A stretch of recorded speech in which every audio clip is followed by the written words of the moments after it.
What's up, YouTube? It's Dade Wave. We got more Dolphins updates and roster moves to talk about today. The players voted on having 17 captains. Finally, Tua was one of them, and he was unanimously voted in by the whole squad and will join Tyreek Hill and Teron Armstead on offense. Last year, even though Tua was named the starter and Ryan Fitzpatrick was pretty much gone, he wasn't named the starter. And, he didn't complain about it. Tua basically said he wanted to earn that title. He wanted the players to vote him in. They didn't vote him in last year.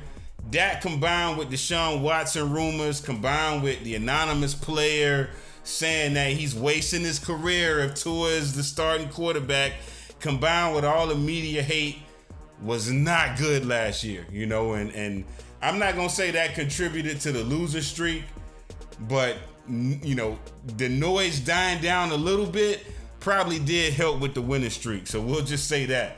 But this is also a big deal to me as a fan because the quarterback to me should be the leader. I mean, the head coach, obviously the coaches, but on that field, I think the head man, the head guy in charge should be the quarterback. Everybody got to be able to count on you, as the leader on the field. Not only on the field, but, they also got to make sure that you're going to be accountable if we lose, if we win, and hold us down when it comes to the media. You got to fit the image of the city. You got to fit the image of the team. You got to be willing to carry the boulders on your shoulders.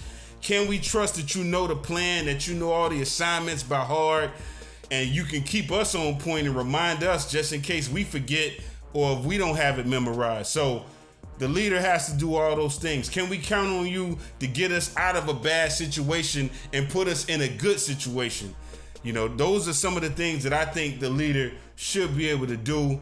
Tua, do you know all the audibles that you could switch to in Mike's attack to find the weaknesses in the secondary, in the linebacker zones? Do you know the running plays to audible to expose the gaps on the D-line? There's some fans out there who will judge quarterbacks based on how accurate they can throw the deep ball or not. I judge quarterbacks by that, but I also mostly judge them by, do they have a command of the offense and the scheme? Does he know it well enough to be able to get us out of bad situations and into good ones? Do you have the intangibles? Those are the things that I look for. There's a lot of quarterbacks that got good arms. I mean, Jay Cutler had a phenomenal arm. He could launch the ball 70 yards down the field. Kyle Bowler, I don't know if y'all remember Ravens quarterback Kyle Bowler, even Jamarcus Russell. Those are two quarterbacks that was able to throw the ball 70 yards on their knees. Can you read a defense? Do you know what plays to audible to based on coverage, based on what your eyes are telling you? Are you able to be a coach on the field? Those are intangibles that we need to start looking at. And I know it's not the sexy thing to look at. It's not incredible. It's not something that you can actually see. Intangibles are things you can't see. And that's the things that I think Tua has that other quarterbacks did not have. Ryan Tannehill didn't make a lot of mistakes with the football. So those were good intangibles. But y'all let me know in the comment section what y'all think. Ryan just didn't seem like he had that. He's the guy, that he didn't seem like he had that leadership to where you felt confident every Sunday that we was going to win the game, that you believed we were going to win the game. Even if it seemed like when Tannehill was a quarterback, he does have some comebacks. Tannehill does have comebacks on his record, but still, it was just something about him the way you just didn't feel like if we made a bad play that put us back 2 touchdowns, maybe the defense got a pick six, or maybe not a pick six, maybe the offense just scored and we just had 2 3-and-outs back to back. I didn't feel like Tannehill could respond from that. Like if we got down or behind, I didn't have the confidence that Tannehill could bring us back. I feel like I had a confidence that Tua can bring us back if he does fuck up, if he does make a bad decision and throw a pick six. I think he can come right back and score. He showed us that in the Jaguars game last year when we played against Trevor Lawrence. You know, I feel like I think he did throw a pick, and he came right back the next play and drove us down the field to score. Tua can do that, you know. I mean, I look at what he did in the national championship game against Georgia. Just coming right on in, like as if he's been there already, like he's a vet, leading the team to victory. I feel like he can do that. Seemed like Tyreek was a Dolphin team captain as soon as he boarded this plane at Kansas City International and landed it in the 305. He just been repping hard, and he just seemed like he fit us. It seemed like Tyreek, you know, not just him being a fast receiver, but his personality seemed like it fit. Like he seemed like he a Dade, like he from Dade County. I don't know if he is, maybe he is, but seemed like he from Miami. Like he give me that. He remind me a little bit of Chad Ochocinco. Don't he remind y'all of Chad? He seemed like Chad would have gave us that same vibe if it wasn't for that Evelyn Lozada bullshit that he had to deal with, or, you know, just him being distracted. We'll just say that. I think he would have gave us that same vibe. And I think Tyreek is going to be a major part of building the Aqua Machine, and it's going to be Duper and Clayton all over again with him and Waddle. On defense, Christian Wilkins, Elandon Roberts, Xavier Howard, and safety Javon Holland are captains.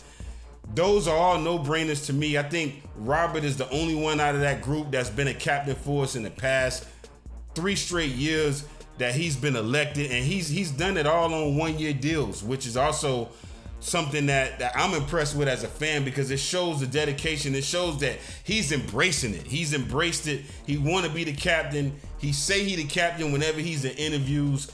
So, you know, Channing Tindall, make sure you pay attention to Landon Roberts this year. Soak up game, and, you know, make sure that you can one day be that successor to a Landon Roberts. I mean, he's not the best linebacker in the league, but he's one of the better linebackers in the league, and he's definitely a leader and a captain, and he gonna hold us down this year. But Channing, I need you to follow him so you can one day be a Pro Bowler and be respected like past Dolphins stud middle linebackers like Zach Thomas, John Alfredal, Nick Bonacani, and them boys. Along with Tua, Howard and Wilkins and Holland are also captains for the first time in the NFL.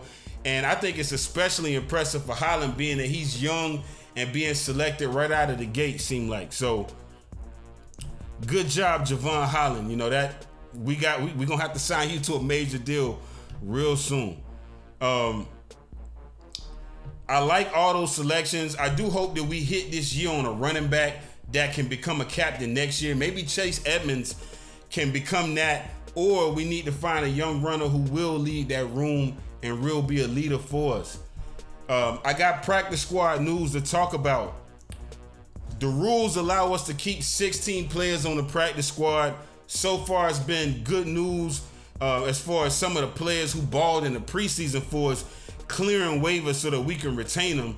So we'll be retaining Braylon Sanders at wide receiver, defensive tackle Ben Stilley, who I thought was actually on the. I thought he was in the rotation already, but I think maybe he did get signed to the practice squad. Running back Zaquandre White, which I'm glad we was able to keep. Like I said, I think he has take it to the house potential. Offensive tackle Larnell Coleman, who I'm glad we retained. Linebacker Cameron Good from the draft. I'm glad we retained him. I was hoping that he didn't turn into I forget the guy that we had drafted out of Boise State. Strobridge, or one of them players who we drafted, who I thought Cameron Good was going to end up being like them and not making a roster, but looks like he's going to make this roster, which he should. I saw flashes in preseason, so I'm glad that my dog, Port Augustine, ended up being retained and added to the practice squad. We need to get him in the rotation. I like his motor. Wide receiver River Craycraft is retained, and DB Veron McKinley was also retained. So I think that's 8. Plus we signed 2 new players who was cut from their teams and cleared waivers. Those players were cornerback Kalen Barnes, cut from the Panthers, and center James Empey, cut from the Cowboys. Now, I'm excited about both of these for 2 different reasons. Kalen, because of his elite speed, which we just keep adding speed on top of speed on this team. And I'm excited about James Empey because I think he has the potential to compete with Dieter and compete with Connor Williams for that center spot. Let's look at Kalen Barnes. He's 6 foot, 185 pounds, ran a 4.23 at the combine and was considered the fastest cornerback in college, played for the Baylor Bears in that Big 12 conference. And when you read his pre-draft scouting report, he's a twitchy player, twitchy mover. Again, y'all know me. I want a twitchy team all across the board, even with the big boys up front. But he's twitchy. Great explosiveness out of his change of direction, high-level closing speed when breaking back towards the football. And because he's so goddamn fast, I mean, he erases gaps in zone coverage. If he gets beat, he knows how to recover, and he knows how to take receivers by surprise. If y'all notice, Xavier Howard, that's what he does. Bait and switch. Bait on these, bait like you getting beat, but have that closing speed to be able to make up for it and get your hands on the football to get the pick. So that's what he's able to do. Obviously, he can't do it as well as Xavier Howard. Otherwise, he'd have been a first-round pick. But he does have the speed, and he does come from that Baylor program. Xavier Howard came from that Baylor program also. Baylor must be doing something good with the athletes because, I mean, look at the guys they're probably one of the top 5 schools to draft from. I mean, you got Tyquan Thornton, who got drafted to the Patriots. Then the other receiver that was on the side of him, that was on the other side of him, also got drafted. They just drafted a lot of good players, with Xavier being one of them. But like I said, he can erase gaps in the zone. He can play press bail. He's sticky, fluid, turning his hips and accelerating upfield, and he got the capacity to lower his stance and sink his hips, which is what you need to be able to have that leverage and explosion. Center James Empey. Empey spent his training camp with the Dallas Cowboys. He's an undrafted rookie center out of Brigham Young University, and he's got a lot of potential, but still got a lot of development ahead of him. I think we need to get him in our strength program, get him stronger in his lower body. But you watch his tape, I mean, he opened holes for running back Tyler Algiers out of BYU, who I actually wanted us to draft to fill that power running back role. I had him on my draft board along with Breece Hall and also what's the other running back? It was him, Breece Hall, and Letty Brown I had on my board as power runners that we could add. So, you know, I think his ankle injury hurt his draft stock, but good pickup by Chris Greer. And James, I hope you can ball, and I hope you can use your hands and use your communication skills, because I saw you was mic'd up. Sound like you got good communication skills. You was mic'd up at Brigham Young a couple times, and looks like you got some leadership skills as well. We need our centers to be in sync with Tua so that they also know how to change the blocking scheme, how to, you know, go from zone blocking to angle blocking to combo blocking to man blocking, whatever the hell that Mike McDaniel want them to do. They got to be able to adjust. All of these leaders got to be thinking man's game type players. They got to be able to think the game and communicate that to the players. But y'all let me know what y'all think in the comment section about us adding them as team captains and about our practice squad players. I got some more videos coming. Y'all stay tapped in. Till next time, fins up.